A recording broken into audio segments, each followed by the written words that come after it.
Hello, everyone. This is Joseph Whitnick, and I'm here with Chris Sorby. And thank you very much for tuning in to iConixxx, where I promote you to watch not just one, but all of them, for you will gather much information for your repertoire,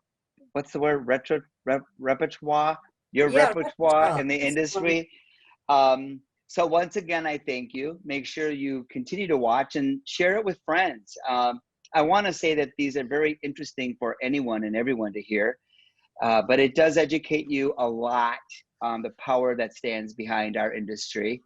And I want to always say that always have something like a writing material, piece of paper, because you never know when one of our icons says a quote or a book that they may want you to read or follow.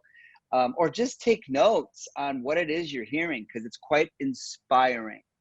So I'm going to turn it over right now to my partner, Chris Sorby, who will share with you who we are with today. Chris, from Oxford, England, it is Chris Sorby, the fabulous Miss Red Lips. Oh, I'm going to be getting a reputation, I can see that. Anyway, this is not about me. This is about bringing the icons of our industry to you. And, you know, we are so honored to have this gracious man as our guest on iConixxx today.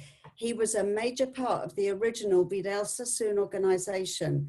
He was one of the first teachers at the first Vidal Sassoon Academy in London. He worked alongside some of the greatest names in our industry, yet remains a humble gentleman.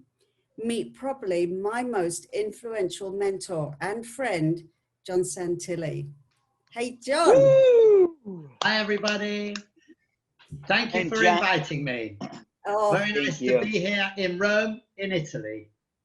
Yeah, and I'm sure you've got better weather than we have in Oxford in the UK. Well, it's now at the beginning of November, and this is considered the best time to be here, in fact. Well, April in Paris, October and November in Italy. And I would say any time is the best time to be in Rome, so I'm jealous. Yes, no, you could say it's true, it's true. It kind of makes me sort of hungry. Yeah, yeah. Like I nice see pasta. It, like a caprese salad or something like that I want right now. Oh, something way more exciting than that. Well, Chris, we're gonna be arm wrestling on this one, because I'm sure you have a lot of questions and so do I. But can I please start first? Oh, if you have to. Yeah. You always try to upstage me. Yeah. I know, but you're greater than. I want to ask John a question, because obviously his history is out of this world. But where does someone like John get his training? Where did you start school? What city, state, country did you go to get your, apprenticeship, or where did you get it? Well, when I was an apprentice, but before I was an apprentice, my father suggested to me that I should be a hairdresser. Your dad? My father. Because he was one. He was one. No. My father was an ice cream manufacturer. Oh, yes. And he said, you're pretty good with your hands. You can work. You're good at designing, drawing, and you love talking. You should be a hairdresser. So, but in 1964, it was very, very easy to get a job, because it was the beginning of a new wave of hairdressing. But no, not in London. In London, they were all still cutting with razors, backcombing. Do you call it teasing? Teasing. Sure. So there was a lot of teasing, a lot of razor cutting, and razor cutting hair had no price. It was practically free. Most people, when they cut their hair, it was very, very cheap, because there was no technique behind it. It was just cutting it a bit shorter, so that when you backcombed it, it was short enough to backcomb, and it kind of just hacked into the hair. But interesting. I went to a place where you go when you're looking for a job, do you have them in the States? They're like their agency. Okay, all right. Yeah, Their like agency. an employment agency. Employment Okay. agency, which is run by the state. It's a state employment agency. And they gave me like 10 shops to go and see. And my father, in his car, we went around all these shops. And I remember going to the first shop, completely smelled of lacquer, about frou. And then they said, we'll send you to Paris to train a little bit on color. I think that would probably be one of the houses in France where and then after that, well, I left there. Then I went to another place and another place. And I think after about 4 or 5, I walked into Vidal Sassoon's in Bond Street. At what age? Vidal, at the time, only had 2 shops in the world. And both of them were in London. Sorry? What age were you at that point? When 16. 16. Oh my God. And I walked into this shop. I walked into the reception and you couldn't get in. There were so many people. And they had what they call a mezzanine. And the mezzanine, it was like would it be Soho in New York? Yeah. Where those outside, those things that you come down if there's a fire. Yep, the fire. Oh yeah. It was really cheap. It was really cheap shop. But up there was like 30 women standing there, and you could see their legs. And I thought, I want to work here. And your dad was like, that's my boy. Well, he wasn't with me. He was outside in the car because she couldn't park. But then I went downstairs, and believe me, it's difficult to believe. They said, if you want to work here, you have to pay us 200 guineas. Oh, that's, let me just equate that to dollars right now. That's about $400 a week. Was that, or a month? No, that I had to pay them. Yeah, I know. So they said, you pay us 200. The price, what they gave back to us was £2 a week. So that meant that I had to work for 2 years for free. Mm-hmm. That was how it was in those days. The first 2 years, you just got your money back. So, that, you know, it's incredible. But I was very lucky because 2 months later or a month later, there came out a law that it was illegal to do that. So suddenly they had to give me double wages, which was £4 a week. It's absolutely nothing, but at least I got paid. Yeah. Wow. So I was extremely lucky. And we had what you call an apprenticeship. Yeah. Who were you apprenticing? Were you at that time then? Were you literally at 16 apprenticing with Vidal? Well, Vidal was in the shop 2 or 3 days a week. And he was in the other shop for another 2 or 3 days a week. Okay. So we saw him. And when he was in there, it was frightening because he was like the captain on the ship. And, you know, you didn't mess around when he was there. When he'd gone to the other shop, it was a little bit more light-hearted. Because Vidal was never a light-hearted person. Wow, that's interesting. I mean, it's not somebody that would ever crack a joke. It's just not Vidal. But when I started, the first 6, we had different stylists every 3 months. So you would work 3 months with one stylist, then you would move to another one. And at the beginning, I don't think I was doing very well. I came from a boarding school, a boys' school where you slept in the nighttime. So to be in a ladies' hairdressing salon, it was completely different from my upbringing. Mm-hmm. But I think it was after 1 year, I got to become Christopher Brooker's junior. And Christopher Brooker was basically, for me, the greatest art director that came out of Sassoons. Difficult to say that because an art director is in a time, he's in his time capsule. And when he was art director, you could say that it was the greatest time to be an art director. The late 60s and all of the 70s. You know, a wonderful time to be an art director. But I was very lucky to work with Christopher, because Christopher is, I think you could call him an intellectual. He's an intellectual hairdresser. And so that was like a perfect person for me to be working with. Wow. Tough person to work for. You know, hand drying had to be absolutely perfect. It was a great experience. Great experience. So they were cutting now with shears, right? They weren't razoring. Absolutely. That you couldn't use a razor in the shop at the time. And Vidal had said earlier on, he said he had a meeting. It was before I came. He had a meeting and he said, in our shop, we only cut with scissors. And if the haircut is not done properly, or rather, if they come in and the haircut's not done properly, you have to insist that they have the hair done, cut properly. And the very next day, there was a lady in waiting of the Queen, I'm told, who sat down and said, I want my hair dressed.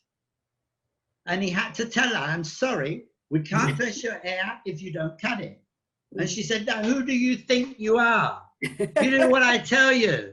You're my servant, and I'm telling you, I want to dry it off and set, but no cut. He said, that he looked around and everybody was looking at him. Yeah. Because just the day before, he told them, no cut, they got to go. So he asked her, please, here's the money for the taxi. And he rang another company and he sent her there. And that was the beginning of the haircutting era. That would be 1963. Wow, that was it. A year later. But that was the turning point. That was the turning moment. But by the time I arrived, the bob was well and truly the haircut of the season, but it was set in rollers. And then afterwards, with the Denman, you took the set out and just left the set on the crown. And that was the beginning of the geometric era and the beginning of haircutting with a price, because before, haircutting had no meaning. I love that. I love that. John, I remember you telling me a story when we had dinner in Rome, that after you'd done a class one time at the academy, and then all the students went back to Australia and America and so on, and they raised their prices 5 times.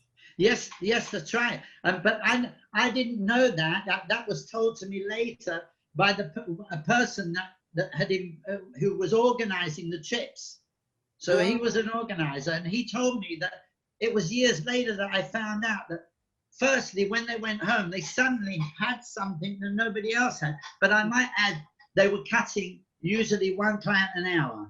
You know, instead of doing 5 clients an hour, they were doing 1. So I got a feeling that that was the point, because if you do 5 clients, you're putting up the price, means you're getting the same money. But the young people, because we're talking about the baby boomers, you know, the people that were born just after the war, they were turning into 16 and 17-year-olds.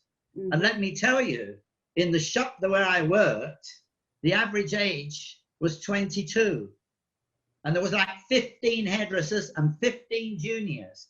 So that's already 30 people.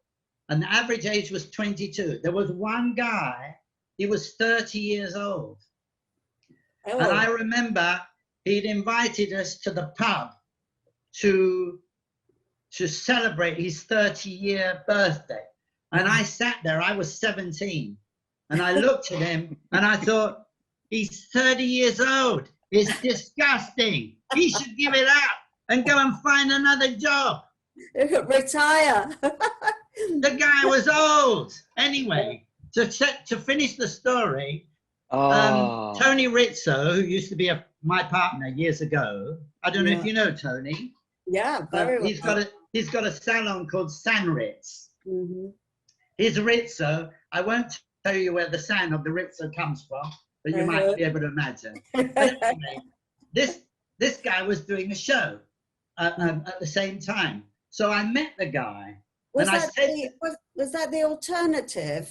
it might have been, but it was in London. And I met the guy many, many years later. And I said, Mr. Paul Mitchell, I want you to know that when you were 30, I thought you were finished.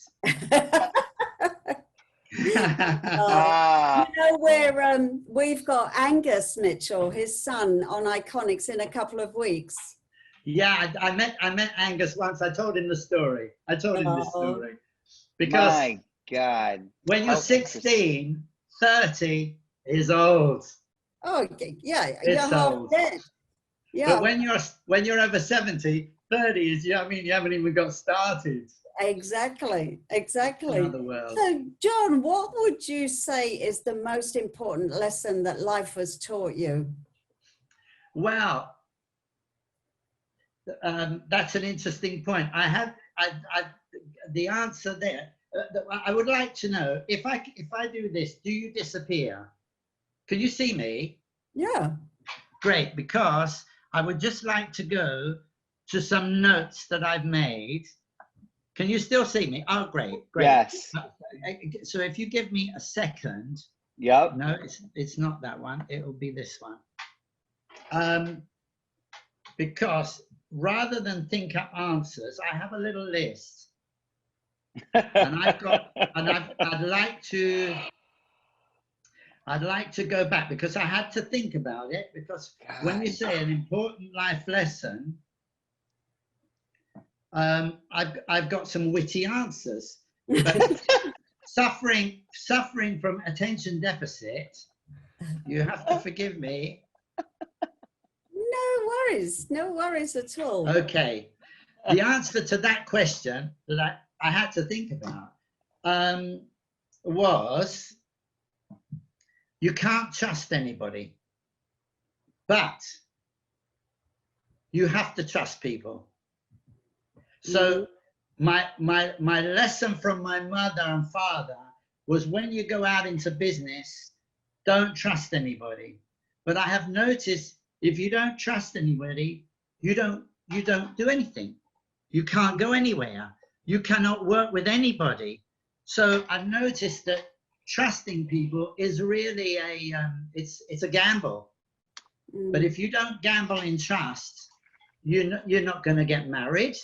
You're not going to have a partner. You're not going to have anybody. So I think, it's true what my mum and dad said. You can't trust anybody. But if you don't trust anybody, you can't leave the house in the morning.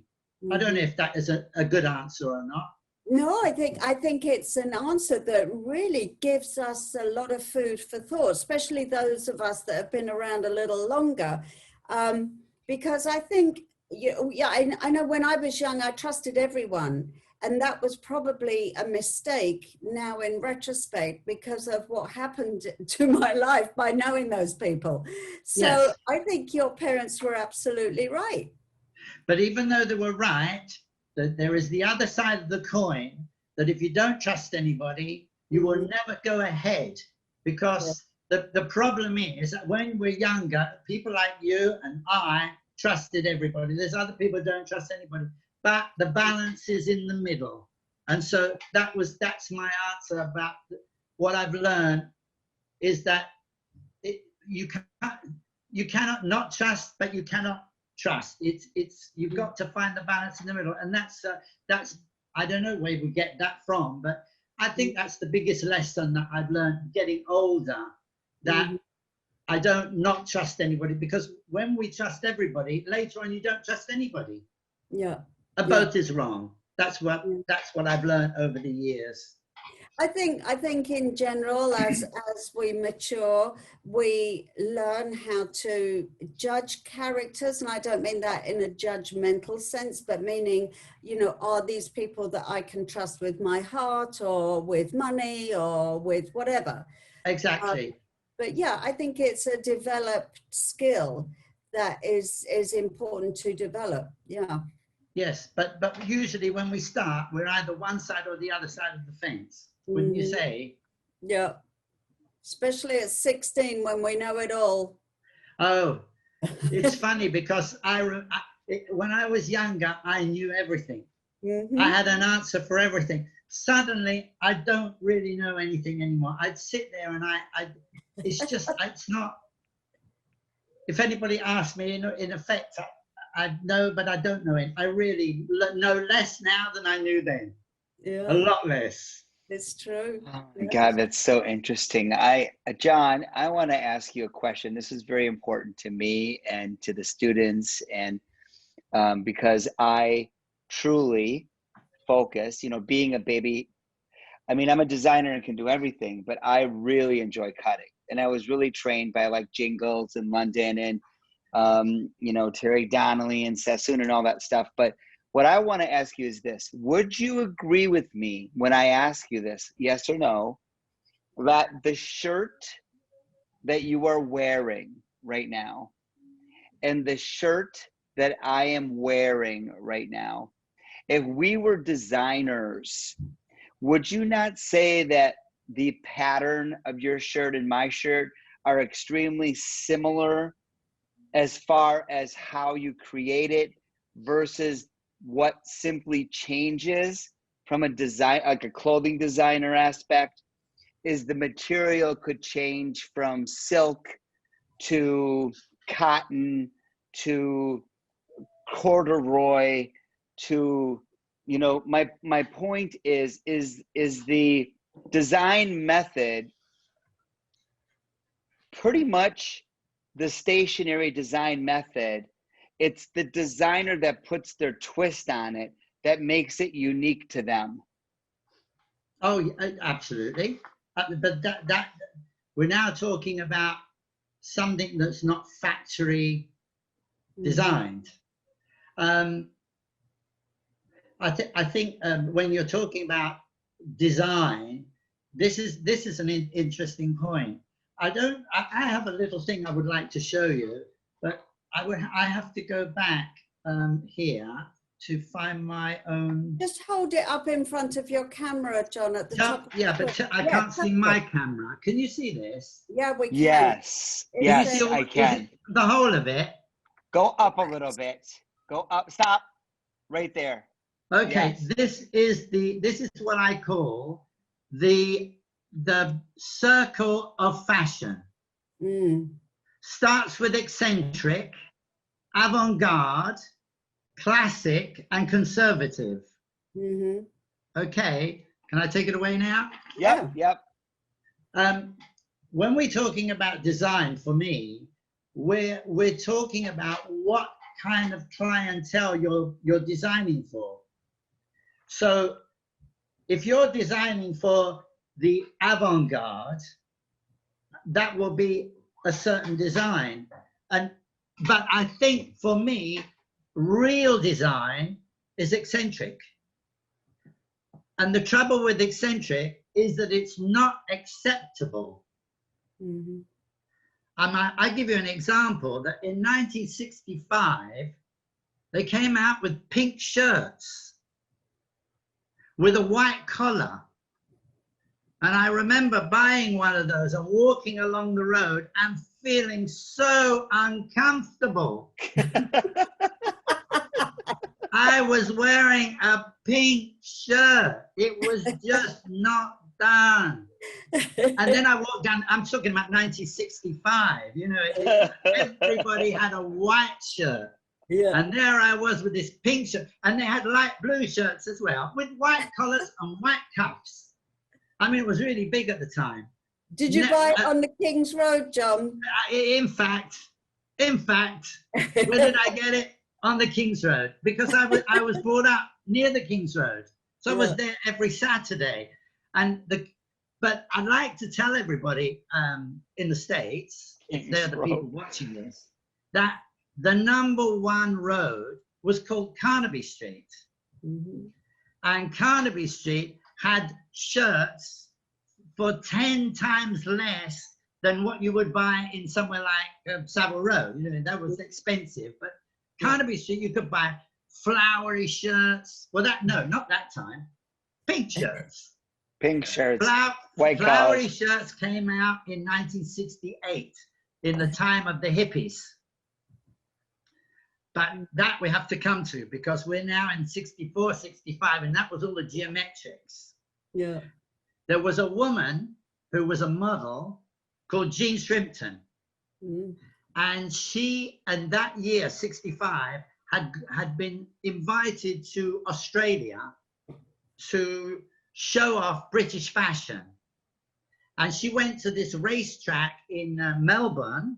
So if anybody's interested, they can write Jean Shrimpton, Melbourne in Australia, and you will see that she caused a scandal because she wore a miniskirt.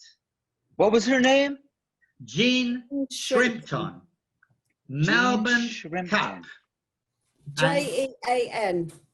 Jean Shrimpton was escorts. And Jean Shrimpton. she was England's first top model. Yeah, Wow. she was the original supermodel. Exactly. She was the one that taught Naomi Campbell and, you know, and all the rest of them. Did Sassoon cut her hair? No, she used to go to Leonard. Uh-oh. Leonard was an ex-Sassoon stylist, but he was basically Vidal Sassoon's rival. Yeah. Because if Vidal did a haircut, Leonard did it the week before or the week after. And when Vidal's did new haircuts, they kept it a secret, even from the staff, because they didn't want Leonard to find out. Because if Leonard found out, he would get a picture in the newspaper before they did. Oh, It was, you know, Joseph, it was such an exciting time. God, that to is be a hairdresser. fascinating.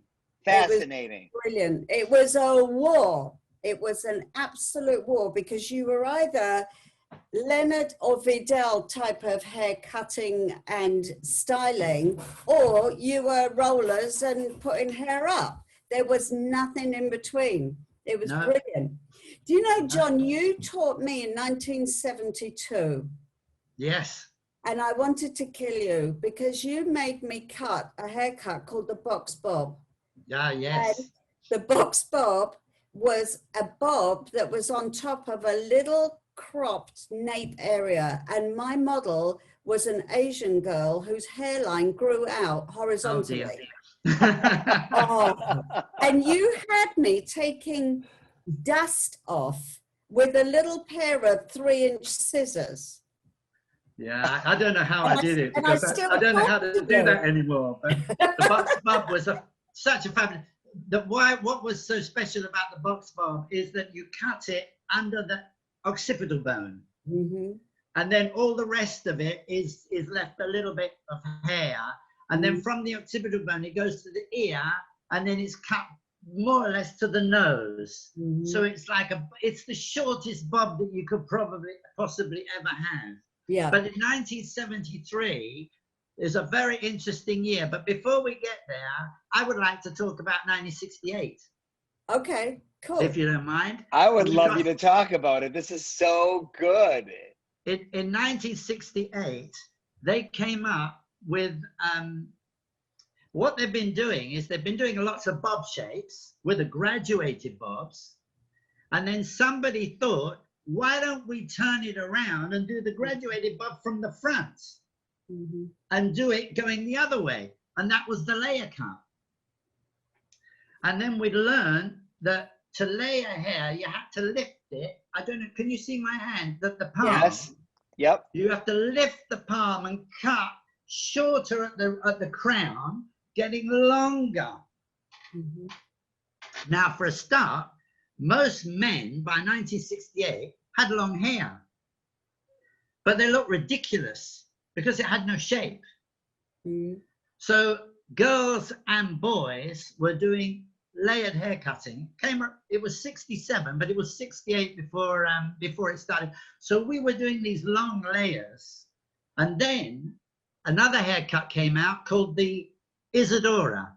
Yeah. And the Isadora was short in the front and longer at the back. But I remember Christopher Brooker, Yeah. he did it as a joke. He found a wig of a haircut that was a bob that was very short at the back and very long at the front. And he did something in the newspapers, just for the fun of it, the unisex wig. The wife wears it in the daytime while she's at work, and the husband wears it at night in the discotheque, turned around the other way. And that was meant to be a little bit of a joke, but it became one of the most iconic haircuts from Sassoon, called the Isadora. And then they layered it. And this was all before Woodstock. Mm-hmm. Oh my So God. when Woodstock is 1969, and so really with Woodstock, you got all these people that wanted to have their hair layered and wear jeans. It was the beginning of trash, if you like. The trash fashion started in 68.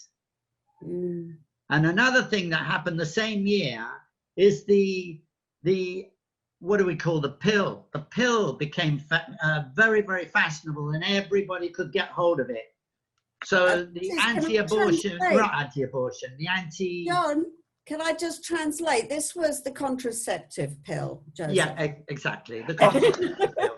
I'd forgotten. Contraceptive pill. And that was... I was thinking like psychedelic acid, mushroom. No, not yet. We're getting... No, that was something completely different. That was another story. But they happened at the same time. That came out at the same time as well. But the what was it we said? What was the word? Anti-abortion. Yes. The pill was this allowed women to be free. Mm-hmm. I know a woman in Italy that before the pill, she went out with a guy. She was quite rich. They made love, and he wanted to make sure that she was his. So instead of any precaution, he just went ahead, did what he had to do. And then she was pregnant, so they had to get married. I mean, when people went out with guys, there was like, your life was in your hands. Suddenly the pill came along and the girls were in charge. Oh my God, that is hysterical. And My era. Oh my that was God. the beginning of layer cutting. It's the freedom, jeans. This interview is more than what we asked for, and I really like it. I love it. I know you'd love it, Joseph Whitnick. I told you that. John, I'm just going to ask you to move back in your seat a little bit so we can see your entire face. There you go. Thank you. Oh yeah, good idea. Good idea. Otherwise it gets... Yes, I'm afraid wow. I can't see it at this moment. So, yeah, so continue, John. Yeah, so, John, just go. Just go. With that in mind, we were doing layer. We just opened the school, the first school, and layer cuts was how we opened it. We opened it with layer cutting. And where was it open? Where was it open, if I can interrupt? In London, near Harrods, in a place called... Oh, wow. I think the teachers, they didn't have much to do because you only had 4 or 5 students. We had 5 or 6 students. I remember once like 25 people came and we just didn't know what to do. Oh, that's another thing. When we started, there was no such thing as a private school. We were getting telephone calls for people thinking that we were prostitutes' house. Oh. You know, like a French letter or French lessons.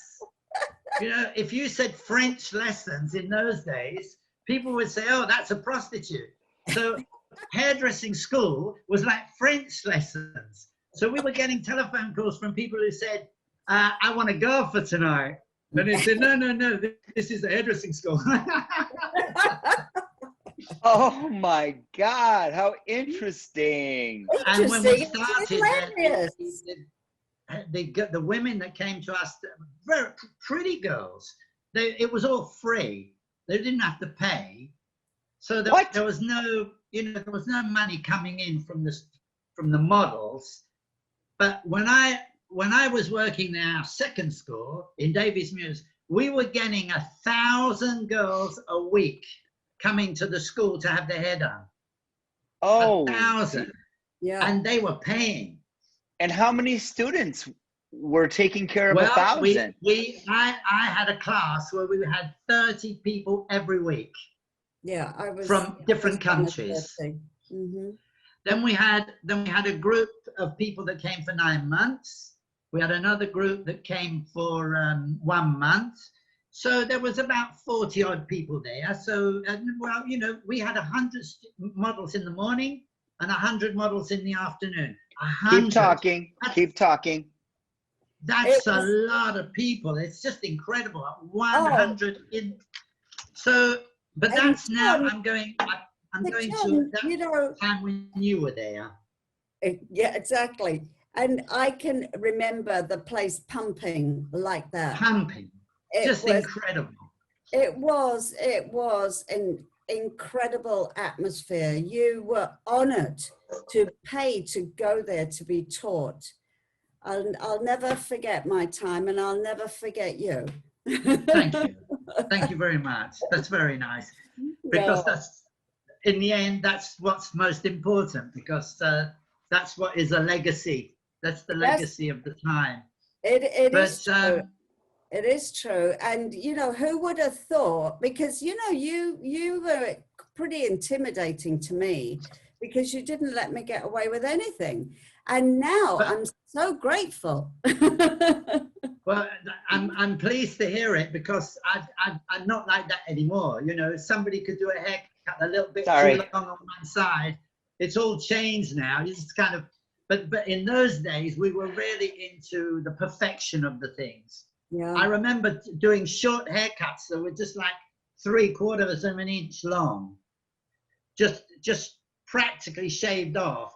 Mm-hmm. And people would be there for hours and hours to get that right.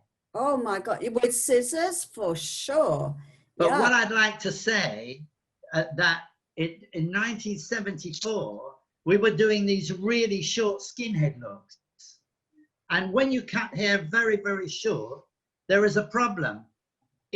It looks like they just come from Auschwitz or somewhere like that, you know? So to take that away, we used to brush bleach onto the root, onto the tips. Mm-hmm. So by bleaching the tips, we made the hair 2-colored, and it looked brilliant, absolutely brilliant. It sounds like David Bowie. Sorry? It sounds like David Bowie. Remember when he had that short? David Bowie, one of his best friends, was one of the teachers at the school. Who was that, John? His name was Antonello. Oh, okay. Antonello used to cut his hair. He would go. They went to do you remember, there was a disco called the Sombrero. Oh, Sombrero, yeah. They all of them would go to the Sombrero together. Mm-hmm. He was a personal friend of David Bowie and his wife. Oh. And they were often, so I think he had something to do with the haircuts. But why I'm telling you about the bleaching the tips, whether you like it or not, that is called balayage. Mm-hmm. And it upsets me that everybody thinks that balayage is a French technique. No, the name is French, but the technique we were teaching in 1973, 74. So, I mean, you know, bleaching the tips without using silver paper, and that is what balayage is all about. Yeah, so, John, you know, John, did that have a name? Did that have a name or thing? You know, the kids are so into names right now. The trouble is, we didn't really have a name. Now, my friend, his name is Flint Winkoff. Mm-hmm. In 1977, he was the art director of the academy and the schools, and he was doing these techniques, and he was calling them flying colors, mm-hmm. which is quite a good name, but it's nothing like balayage. No. Balayage is a fantastic name. It's the name caught on. But the Who called technique- it that? Who did that? Who called? Don't know. But just because they called it that, it doesn't. Sorry. It was the Carita sisters in Paris. Yes, They were maybe. the ones that named it. Yeah. But They but did. we were teaching it. We were teaching it all over. I mean, people were coming to the schools and the academy. Well, in fact, that reminds me. When we opened the academy in 1974. Now I'm running ahead of my time because I'd like to tell you about the layer cutting. When we did layer cutting, that was in 1967, 68. But in 1971, a film came out in America called Clute. And Clute, the actress, was Jane Fonda. And Jane Fonda had a layered cut. And so women all over America were going to shops with a picture of her and saying, I want this haircut. And so we'd been already doing it for 2 or 3 years. She had a haircut by a barber in Soho in New York. But the fact is we'd already been teaching this line for three years. I mean, anybody in America that had been to the school, what was incredible is that on the crown, you cut it short. And then you cut it long. You couldn't put a roller in it. Once you've done that haircut, the rollers wouldn't fit. So people were going to these people that knew how to do it. Then they would go back to their hairdresser the week later and they start to try and put a roller in. It wouldn't go in. It's like, oh, you've completely destroyed your hair.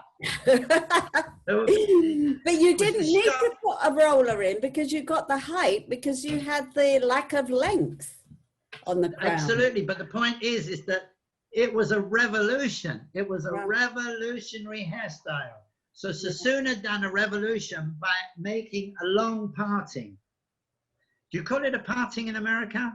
Yeah. A long parting. So before Sassoon, there were no long partings. The parting started here and it stopped very, very quickly, and then it became very big.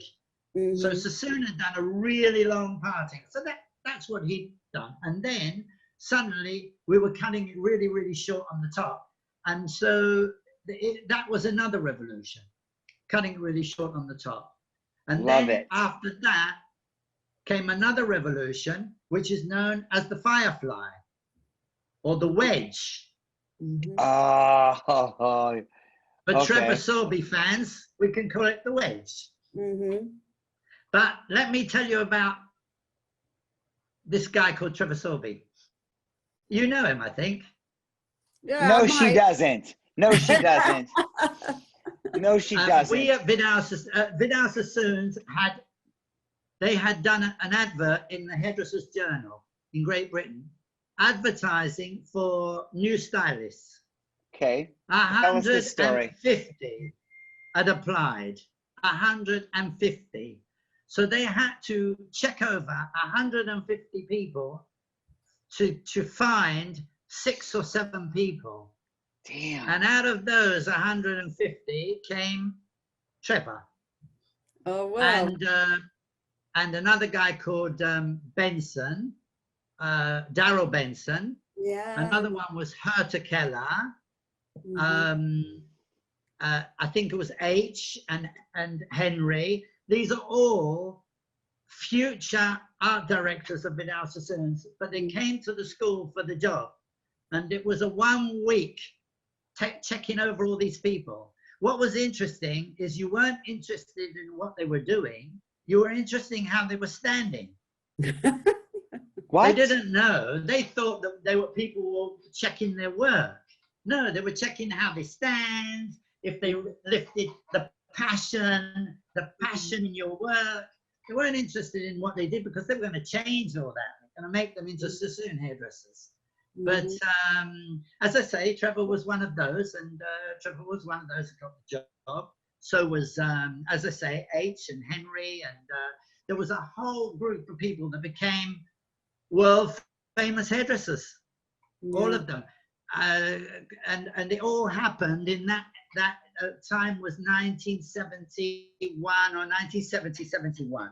So, wow. and one of them, whose name is Darrell Benson, he came up with this idea that if you take a very short Isadora and you bring it forward and cut it forward, it falls back, and you get a little bit of a graduation. And then later on, there were all kind of different styles with this style, and it just took over the whole world. So the geometric cuts, the 5-point haircuts, the asymmetrics, they didn't do it. The layered cuts were around, but I mean, you could easily make a mistake and nobody would notice. But with the Firefly, they started to do shows, big shows all over the place.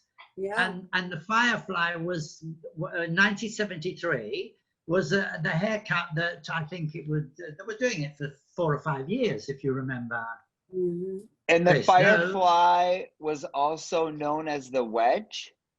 Yeah, the wedge. The Firefly was at the back. It was done like what we call a DA. How would you explain that? It's a duck. So when it came to the I get it. So when it came to the center, it disappeared. Whereas the wedge, you had that kind of long piece at the back that then fitted in nicely, and it was a little bit on the heavy side. So you need fine hair. But those haircuts, I mean, we had a guy working for us called Fumio Kawashima. This guy even today in Japan is one of the top hairdressers of Japan. And when he went back with Vidal Sassoons to do that haircut, the people were saying to him, you've got to come and work over here. We've got to learn this haircut. We've got to learn this haircut. And I mean, he had to leave the company because, I mean, they were giving him like in 4 days, a year's money, a year's wages. Yeah. So how do you say no to that? Yeah, quite. 20 weeks, you got 20 years money. I mean, you couldn't say no. It was, that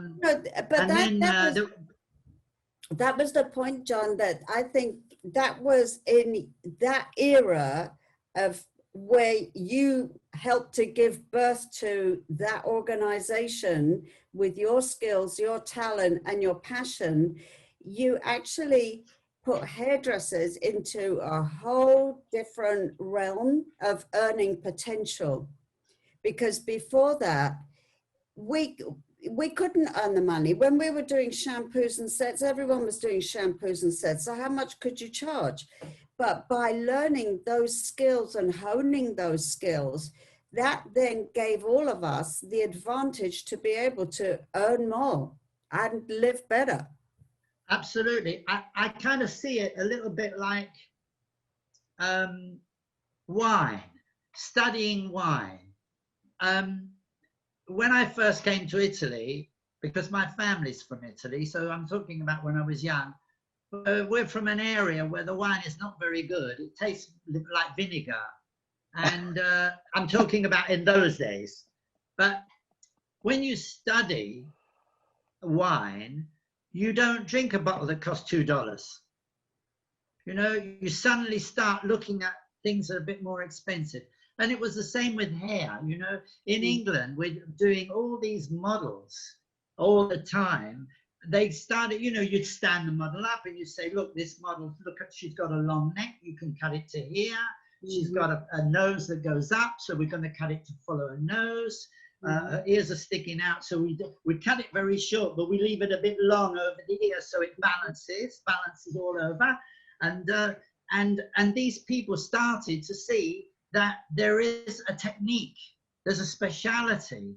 And I think in that way, Vidal Sassoon was the first one to do that. And so in England and in America, prices are very high because people have had an education.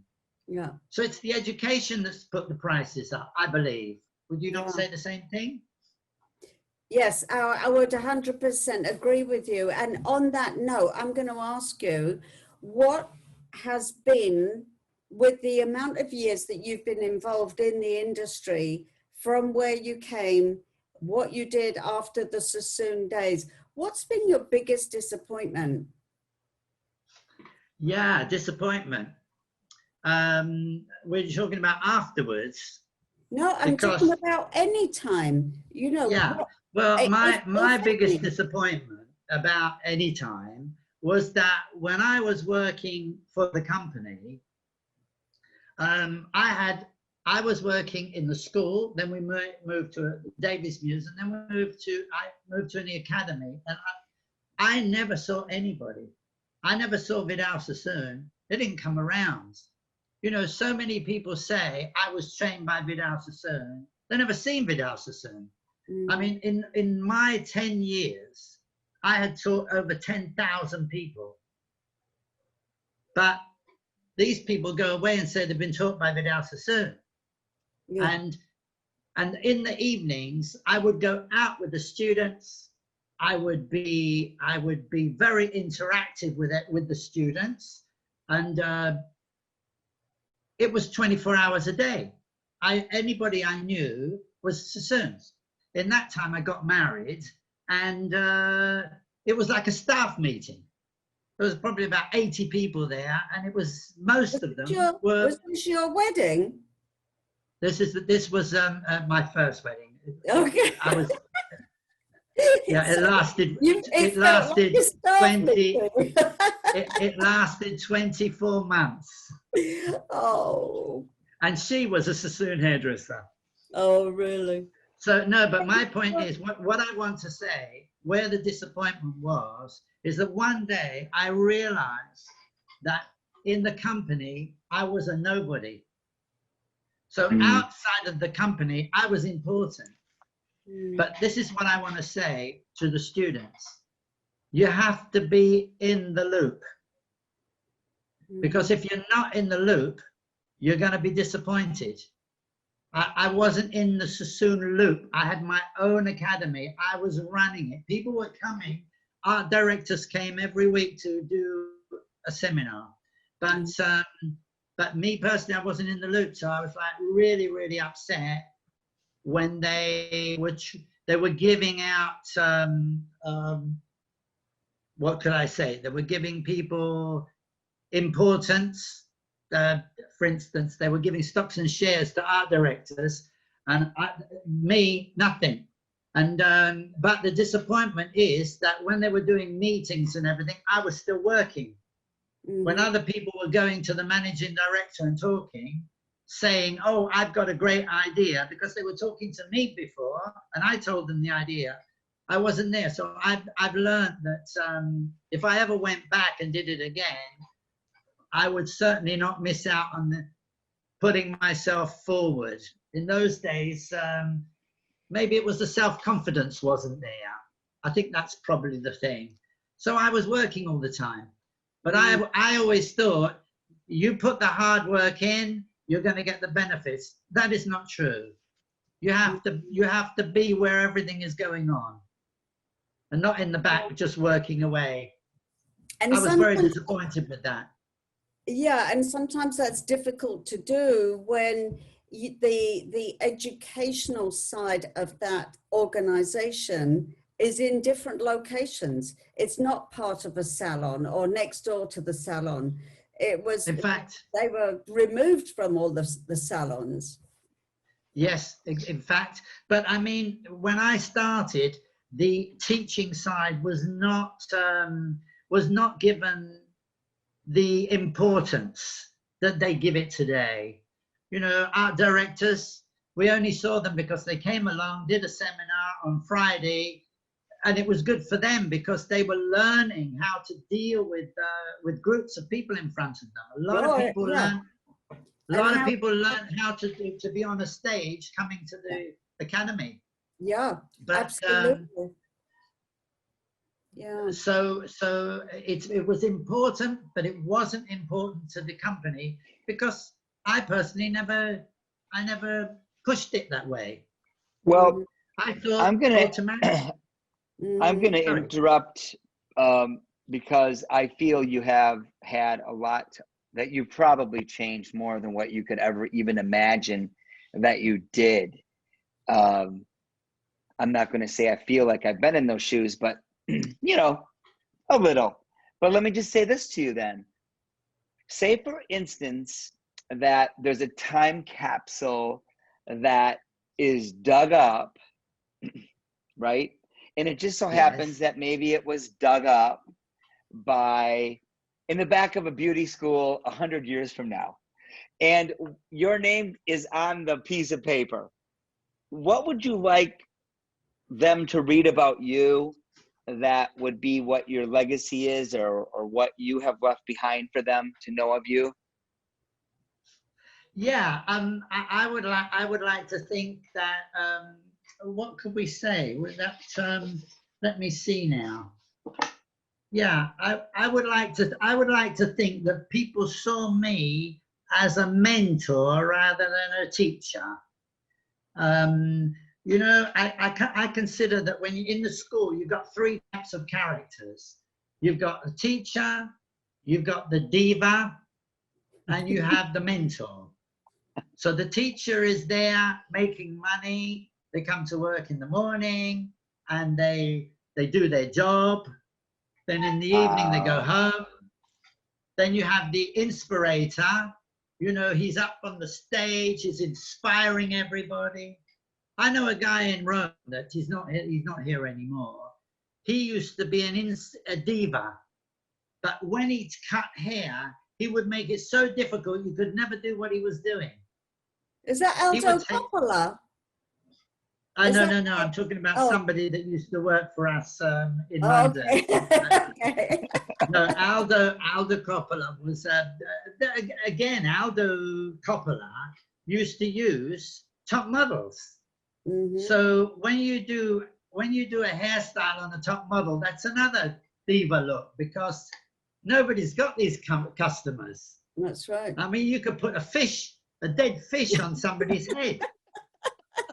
That reminds me, in Norway years ago, there was a guy at Sassoons that he'd left Sassoons, and he was working with a Norwegian company there was like about 50 really top club of hairdressers, and then I got him to come from London to do a show, and they told me this story a few weeks afterwards. He went on the stage with a dead fish, and then he got this woman's hair, did it all up, slit the fish, took the stomach up, and stuck it on her head. Oh, and they all looked at him and they said, somebody got up, he said, really upset. He said, what are you doing? This is disgusting. We've paid you a lot of money and you're taking. He got Vogue and opened up the first page. Same thing. It was in Vogue. That was so funny. Oh my God. That was so funny. It was in the inside Vogue. I mean, you know, that's fashion, he said. Yep, exactly. A dead fish on the head.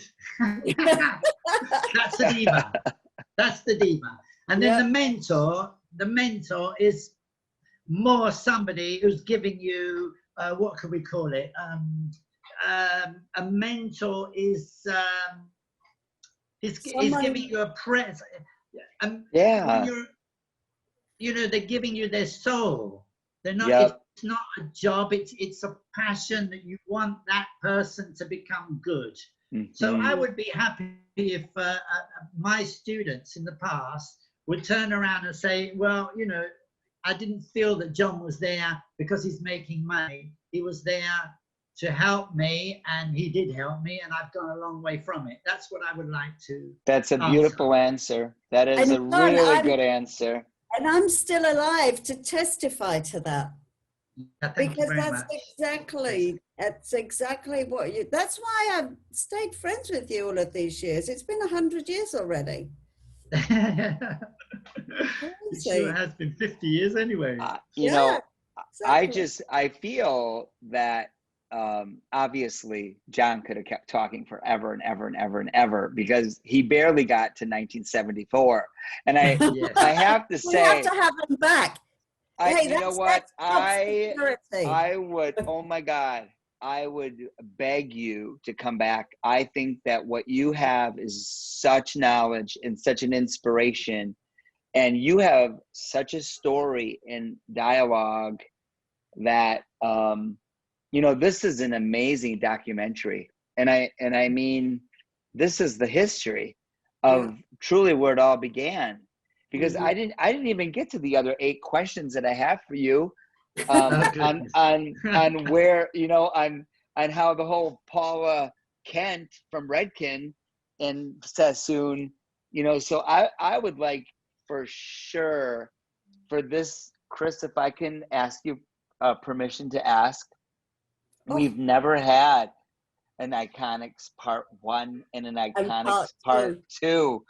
No, we but haven't. I go back a long way. You know, John, I so agree with Joseph that what you're telling us is from the horse's mouth, the person that was there when it started. Truly. And that's the reason that we are playing it forward and teaching other people in the way that we were taught. And it's thanks to people like you, who you don't come on with an ego. You're a very humble, beautiful, beautiful man who is a joy to listen to, because you're not talking, you're still being a mentor. Yes. I'd like to say that about 4 years ago, I was invited to Sweden by a Redken representative, and they'd organized a Scandinavian meeting of 400 of the top hairdressers in Scandinavia. And I was invited there to only do a history lesson. So I didn't pick up a pair of scissors. All I did was talk about 100 years of hairdressing from 1920s to the year, well, it was 5 years ago. And the only thing is, people have never heard of it, because this is culture. And I've noticed that culture has no place in hairdressing, but hairdressing is culture.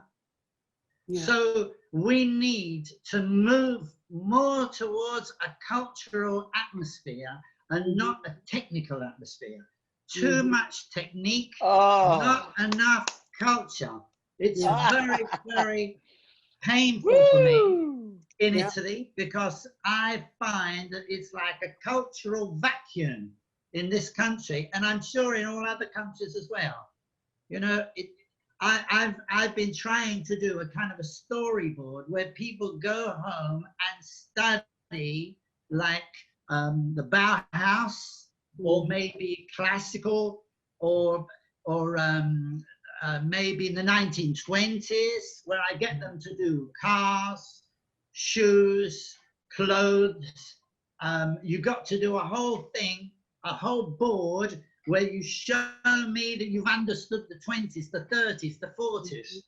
And I'm finding it's not working, because people are not interested in culture. They don't understand that our job is pure culture. We are the culture of the moment. If you just do technique, you're just following. But being a cultural expert, you know, every top stylist does, what would you call it? Looking at magazines, you're studying. But when you get to the normal salon, they're not studying. They're going to seminar. I'm sorry. That's true. No, that's true what you're they're saying. not. Yeah, it is true. They're going to seminars. They're doing what they've been told, but they're not. What's the word? I've lost the word. They're But not. they don't know where it's come from. They don't know. So they should be looking for it. They're going out to try and get the information themselves, not just listen to what other people are saying. I mean, and if I've been trying to give people themes.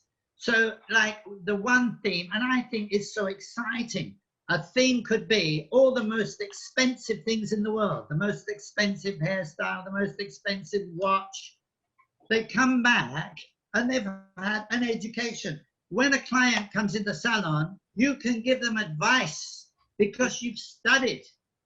Otherwise, how can you advise anybody if you haven't been studying the cultural aspects of life? And that's why I think it's now time that people go more into culture, less into just technique. Technique is very important, but the culture of our lifestyle is important too. Wow. On that note. Yes, absolutely. John, we are going to have a John Santilli part 2, if you're It would be willing. nice to come back. Oh, Would you please? Absolutely. Oh my God. We will have Cassie. So nice to be with you for an evening. Thank you very much for inviting me. Oh man. It's been an honor for me. It's an honor in my heart to see your beautiful face. And please say hello so to nice. Marola for me. It's so nice to have been with you too as well. Maybe we can, before we do another one, we can have a little chat over the internet like we're doing now, just for the friendship. And then we move into another later on. Maybe we can have photographs of the things of the days. Because I consider myself, even so, I do feel that if you're part of a team, when the team wins, you get a little prize as well. You know, in football, it's the 11 people on the field. One is really good, but everybody in the team is the winning team. So I believe I'm part of the winning team, but I'm more of what could we call it? I'm more of oh dear, I'm getting old. A mentor. I'm a witness. A witness is the word I wanted to bring out. Yes, when I'm talking, I'm more talking as a witness of how everything, because I'm not a diva. I'm a teacher. So, you know, we teachers are not divas. When you're when you're standing on the stage, you got to be a diva. You can't teach on the stage. You have to be a diva because you've got to, when you're in front of 100, 500 people, you've got to be better than them. Otherwise, what you're doing there. So you got to be a diva on the stage. And then when you've got one-to-one, you want to push that person in front of you.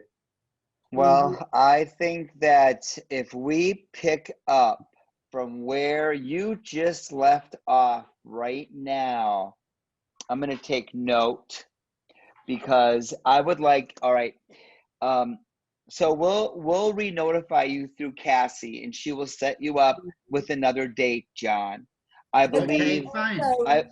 But let's do a Zoom as well before that at another time so that we can chat through, you know, what John wants to speak to and oh, are you allowing me to be a part of it? Do I get to join on your private Zoom? Oh, absolutely. I'm talking about the three of us. Oh, absolutely. All right then. You know, we can all have a beer each and we can feel like we're sitting in the pub having a chat. Prosecco, absolutely. All right, so that we keep this within time because we ran late and we started late. But listen, John, what a pleasure. What I have taken away from you is you have no idea. You have no idea. But I will share it with you very shortly. Thank you very much. And I mean it. And yes, we will set up a date. It'd be very easy to set up a date that the three of us can chat about part 2. We've never done part 2 before, but you know what? I think that you, young man, have truly the history of what is supposed to be embedded into these students so that they get it and they understand, because they are all over the place right now. And there's no haircut they're doing that you can name something, even though they're all about the name. Got it? Yes. But if we reinvented, or if even in my academy, if I reinvented and said, no, this is the wedge, they'd all do the wedge. You know, you know what I mean? But they don't question where it came from. What you know, how did it evolve and so on. Exactly. Yeah, exactly. So, to have John is an absolute treasure because he treasure, and there's certain people that I wish John would bring forward to us, but I know we've had a hard time getting a hold of them. but we can talk to you about that when we meet. Yeah, and you Absolutely. know, I think I won't mention it now, but when we talk on our private Zoom, John, I'll explain something to you, which I know Joseph's talking about, but I don't want to say it now. No, Okay, no. okay. Okay, so on this note, you young man better get to bed because that's what's keeping your skin looking Hey, so young and Absolutely. fresh. Are you kidding? In Rome, they go out to eat at midnight. Yeah, but now, no, but we're locked down. We're locked down here. That's Oh, right. you're locked down. So Yeah. Everything closes at 6 in the evening. Oh, wow. 6 o'clock. And then where I live, it's in the middle of an area where we've got like 50 bars, coffee shops, everything is around here. Usually it's 3 o'clock in the morning that people start to go to bed. But nowadays it's 6 o'clock in the evening and they've all got to go home. So we're, you know, for me, I'm at home. Great talking to you. Great talking to you. I really mean it. Soon. It'll be soon, We'll talk John. soon. Yeah, we'll talk soon, John. Thank you so much, John. And we'll send you the recording when it's done so that you can share it and listen to it again, okay? Thank you very much.